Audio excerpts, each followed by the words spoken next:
आज हम बात करते हैं राजनीति विज्ञान विषय के बारे में।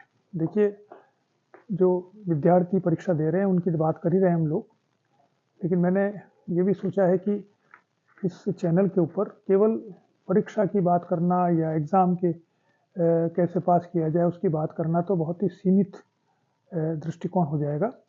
हम ये राजनीति विज्ञान से संबंधित चैनल है, तो राजनीति विज्ञान के बारे में भी बात करनी चाहिए और मैं कोशिश करूँगा इसमें कि कुछ अच्छी किताबें जो हैं उनको भी आपके सामने प्रस्तुत करूँ कि उन किताबों को पढ़ना चाहिए जब भी समय मिले। एग्ज़ाम पास कर लें वो भी, ये चैनल तो सबके लिए खुला है, जो पॉलिटिकल साइंस पढ़ा रहे हैं उनके लिए भी है ये। तो जो पॉलिटिकल साइंस पढ़ा रहे हैं या जो पढ़ना चाहते हैं, यूपीएससी की तैयारी कर रहे हैं, उनको भी इस चैनल में कुछ जानकारी मिलनी चाहिए जिससे कि वो अपनी जानकारी में वृद्धि कर सकें, अच्छा पढ़ा सकें कक्षाओं में, और या आप यूपीएससी की अच्छी तैयारी करके उसमें निकल सकते हैं। मेरे को खुद को कम से कम 38 साल का एक्सपीरियंस है, तो उस एक्सपीरियंस को मैं आप लोगों के साथ शेयर करना चाहता हूँ। किन किताबों को और पढ़ना चाहिए वो बात भी करेंगे हम बाद में अलग अलग वीडियोज़ में। आज बात मैं करना चाहता हूँ थोड़ी सी कि राजनीति विज्ञान विषय महत्वपूर्ण क्यों है। देखिए, राजनीति विज्ञान विषय शुष्क लगता है कई बार कईयों को। राजनीति में तो बड़ी रुचि होती है लोगों की, राजनीति के बारे में, क्योंकि वो राजनीति को बिल्कुल समझते हैं कोई मैनिपुलेशन हो रहा है, कहीं कोई गलत बात हो रही है, कहीं सही बात जब नहीं हो रही है, मेरिट पर नहीं है, वो जो हो रहा है वो राजनीति है। तो राजनीति की गॉसिपिंग करना, षड्यंत्र करना, एक दूसरे की आलोचनाएं करना, उसमें तो सबको मज़ा आता ही है। गॉसिपिंग इसलिए आप देखेंगे कि चाय की थड़ियों पर, क्लबों में, या किसी के कुछ लोगों के घरों पर, सब जगह छोटी छोटी जगह पर, पब्लिक प्लेसेस में राजनीति पे चर्चा तो होती रहती है। लेकिन राजनीति को एक विषय के रूप में पढ़ें तो बड़ी समस्या आती है लोगों को, कर भाई ये विषय क्या है, इसको क्या पढ़ें, कैसे पढ़ें। तो मेरा ये कहना है कि देखिए, राजनीति विषय जो है वो बहुत ही रुचिकर विषय है।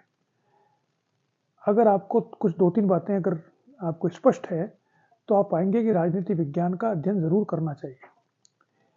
वो जीवन में आगे बढ़ने के लिए भी आवश्यक है। आप वेदर आप पॉलिटिकल साइंस के लेक्चरर बन रहे हो या नहीं बन रहे हो, आप कोई और जॉब भी कर रहे हो, और आपकी अगर राजनीति में थोड़ी बहुत भी रुचि है, जो कि आजकल सबकी रुचि होती है, और रुचि इसलिए होती है क्योंकि राजनीति का एक जो सबसे बड़ा स्वरूप जिसको हम लोग देखते हैं वो है प्रजातंत्र।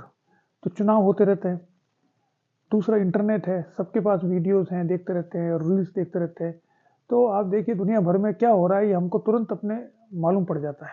आज ट्रंप क्या कह रहे हैं, यूक्रेन में क्या हो रहा है, इटली के प्रधानमंत्री ने क्या कहा है, भारत में राजस्थान में क्या हो रहा है, कहाँ पर कांग्रेसी विधायक धरना दे रहे हैं, कहाँ पर बीजेपी एक अभियान चला रही है। यानी आपको दुनिया भर में राजनीति से संबंधित जो भी बात हो रही है वो तुरंत मालूम पड़ जाती है, और उस पर झूठे सच्चे वीडियो मिल जाते हैं हमको कई तरह के।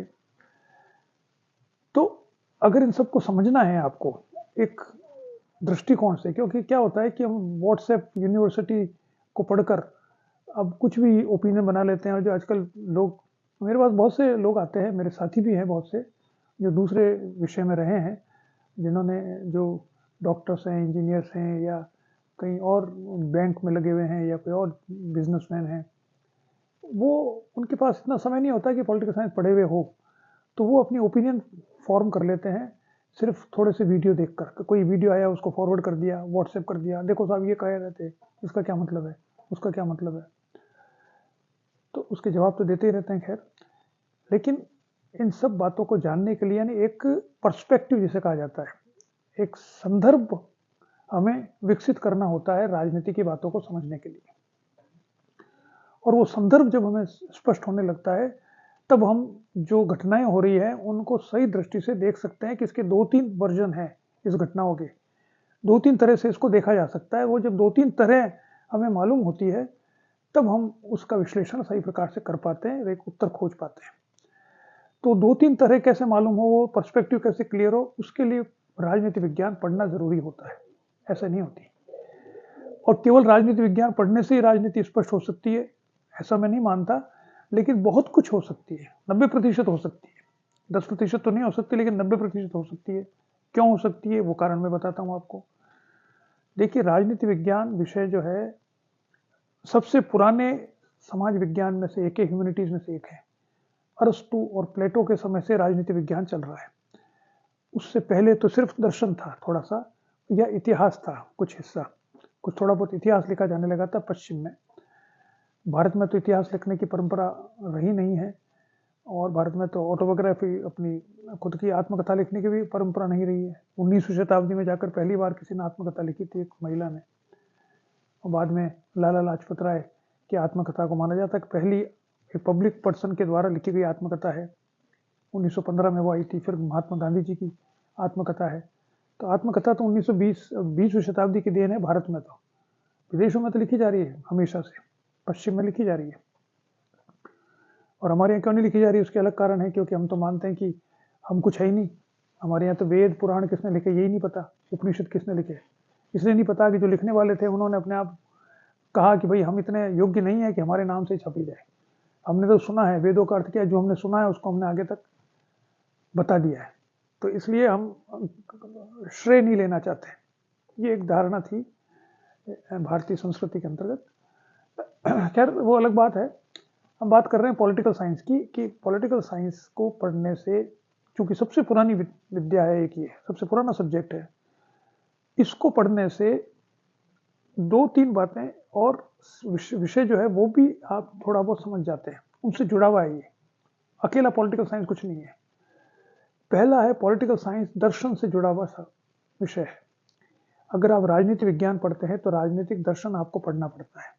और जो राजनीतिक दार्शनिक हैं जितने भी, उनमें से करीब करीब सभी दार्शनिक भी हैं, यानी वो उन्होंने दर्शन के बहुत से जो क्षेत्र हैं उसके विषय में अपने विचार व्यक्त किए हैं, और उसमें से एक विषय पॉलिटिक्स भी है।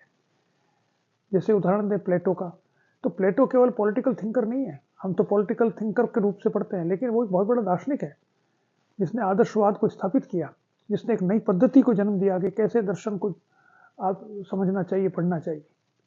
तो वो आदर्शवादी है, तो उसने दर्शन जन्म दिया। अरस्तु को माना जाता है कि वो तो गणेश है पश्चिम का। जितने भी अधिकतर विषय हैं पश्चिम के, वो सब वहीं से शुरू होते हैं। उसने सबसे पहला व्यक्ति था जिसने बायोलॉजी के बारे में, एनवायरनमेंट के बारे में, जिसने mathematics, physics, political science, ethics, सब के बारे में उसने अपने विचार व्यक्त किए। तो जितने भी लोग हम पढ़ते हैं पॉलिटिकल साइंस में, दार्शनिक, प्लेटो, अरस्तु, मैकियावेली, हॉब्स, लॉक, रूसो वगैरह, सारे ये सारे किसी न किसी रूप में दार्शनिक थे।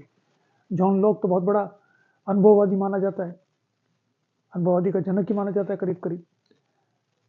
हॉब्स को बहुत बड़ा मेटेरियलिस्ट माना जाता है। तो जब हम राजनीतिक दार्शनिकों का अध्ययन करते हैं, जो कि जरूरी राजनीति विज्ञान का एक हिस्सा है, तो हम दार्शनिकों का भी अध्ययन कर रहे हैं। हम इमैनुअल कांट का अध्ययन करते हैं।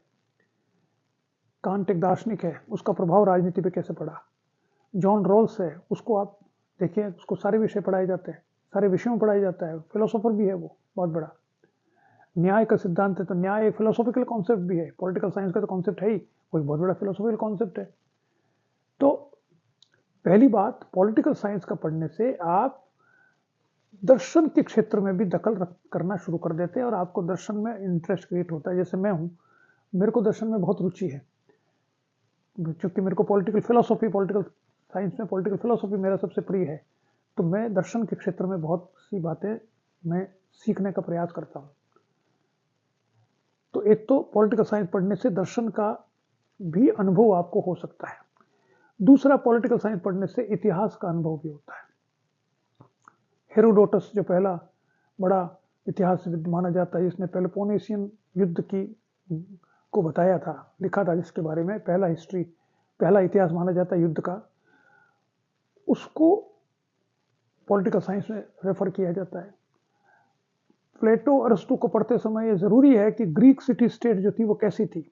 जब तक हम ये नहीं समझेंगे तब तक हम प्लेटो या अरस्तु के विचार नहीं समझ सकते। जब तक हम ये नहीं समझेंगे कि एज ऑफ एनलाइटनमेंट क्या था 18वीं शताब्दी का, तब तक हम रूसो को नहीं समझ पाएंगे, तब तक हम डेविड ह्यूम को नहीं समझ पाएंगे, तब तक हम बहुत से दूसरे दार्शनिकों को, राजनीतिक विचारकों को नहीं समझ पाएंगे। जब तक हम 19वीं शताब्दी में इंडस्ट्रियल रिवॉल्यूशन जो रूस में हुआ था, उसका क्या प्रभाव पड़ा वो जब तक हम नहीं पढ़ेंगे तब तक हम समाजवाद का चिंतन आरंभ कैसे हुआ ये नहीं समझ पाएंगे, न हम मार्क्सवाद को समझ पाएंगे। तो आर्थिक परिवर्तन जो हो रहे हैं, सामाजिक परिवर्तन जो हो रहे हैं समाज में, जो राजनीतिक परिवर्तन हो रहे हैं, नेपोलियन के आने से क्या प्रभाव हुआ, इन सब का जब तक हम थोड़ा बहुत अनुभव, उनका ज्ञान प्राप्त नहीं करेंगे, तब तक हम राजनीति विज्ञान के विकास को नहीं समझ पाएंगे।